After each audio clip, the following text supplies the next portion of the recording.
How to control invasive ground covers. Although the ability to spread rapidly sounds good when you're looking for new ground covering plants, the invasive species just don't know when to stop. This is bad news for native plants, because the invasives create such thick mats that they smother, outcompete and kill the good vegetation. Once established, it's difficult to completely eradicate invasive ground covers without using potentially harmful chemicals, but using manual and mechanical control methods on young plants offers some control. Prevention. The best way to control invasive ground covers is to prevent them from occurring in the first place.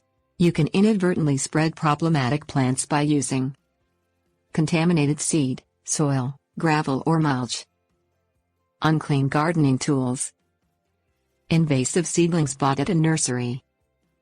Do your part to make sure you don't introduce alien plant species into new areas by keeping gardening equipment clean, using seed mixes certified as weed-free from reputable sources. Warning. When shopping for ground covers, avoid purchasing and planting plants described as self-seeding, fast-growing, no care, spreading or vigorous. All of those indicate the plant is probably invasive. Containing invasive ground covers.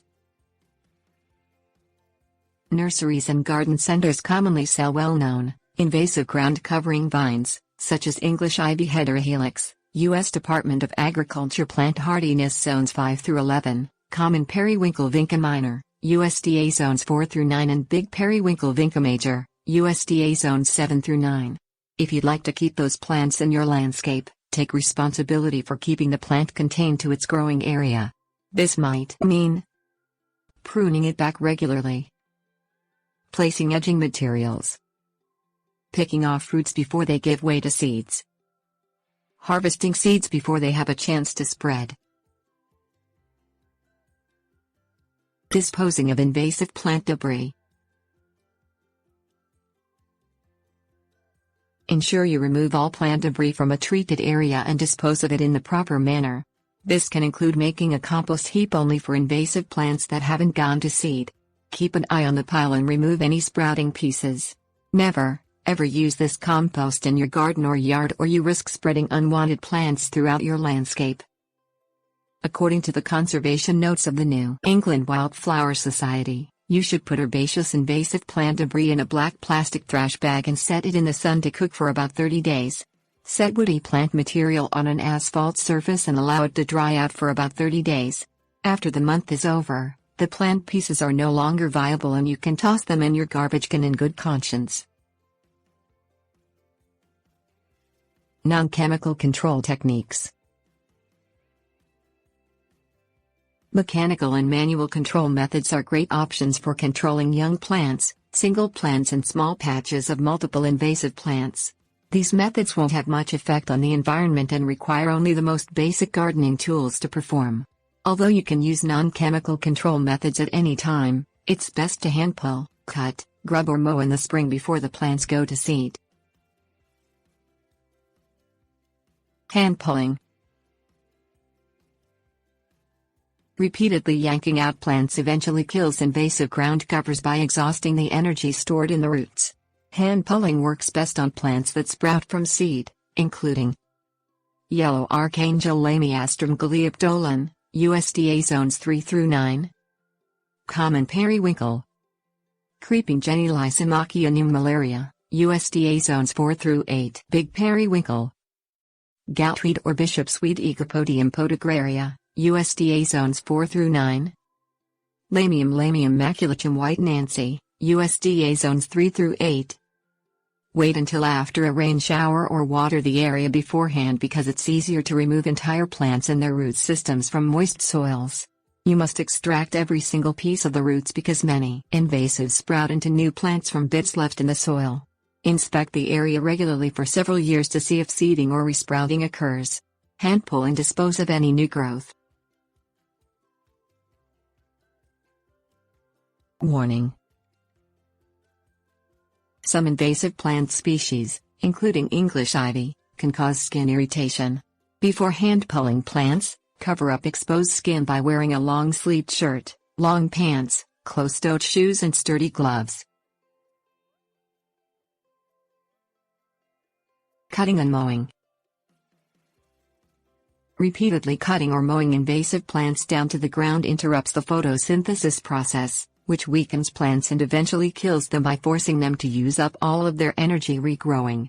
These techniques take about 2 years to completely kill off unwanted plants.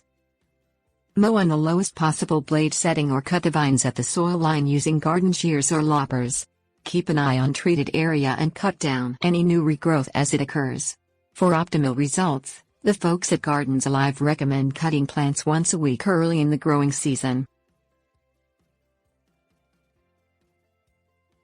Warning: some invasive plants spread contagious plant diseases.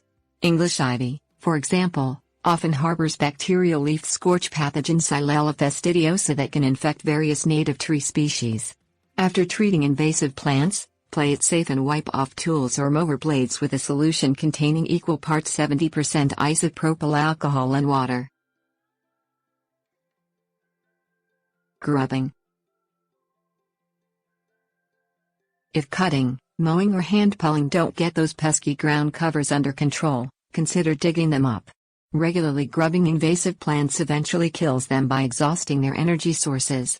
You'll likely have to repeat this process for about 3 years to get every bit of the plant gone. Grubbing is a viable option for ground covers with really shallow roots, such as English ivy, as well as those that sprout from bulbs, including lesser Celandine ranunculus ficorea, USDA zones 4 through 8 and Italian Naramara metallicum, USDA zones 6 through 9. Start the grubbing process by cutting off most of the foliage. Then push a digging tool, such as a gardening spade, fork or hoe, into the soil 4 to 6 inches beneath the plant and grub it up. Remove as much of the root system as possible without injuring the roots of nearby desirable plants. Roots and bulbs can resprout from even a little piece left in the soil, so dig down a few more inches and sift through the soil to make sure you get all of the little plant bits. Watch for stragglers and dig them up if they appear. Mulching and smothering. Mulching and smothering kills ground covering invaders by blocking out the sunlight needed to sprout and grow. Use thick layers of mulch to discourage small patches of unwanted plants. The Plant Conservation Alliance recommends using about 3 inches of an organic mulching material, such as wood chips, hay or grass clippings. The material must sit for at least 2 years, so keep adding more mulch to keep the layer at its initial thickness. Handpull any invasive seedlings that manage to pop up through the mulch. Placing a layer of cardboard beneath the mulching material more effectively kills dense patches of ground cover.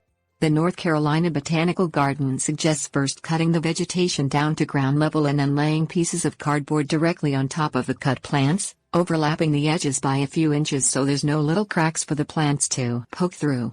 Cover the cardboard with organic mulching material and keep replenishing the material to keep it at its original thickness for at least 2 years.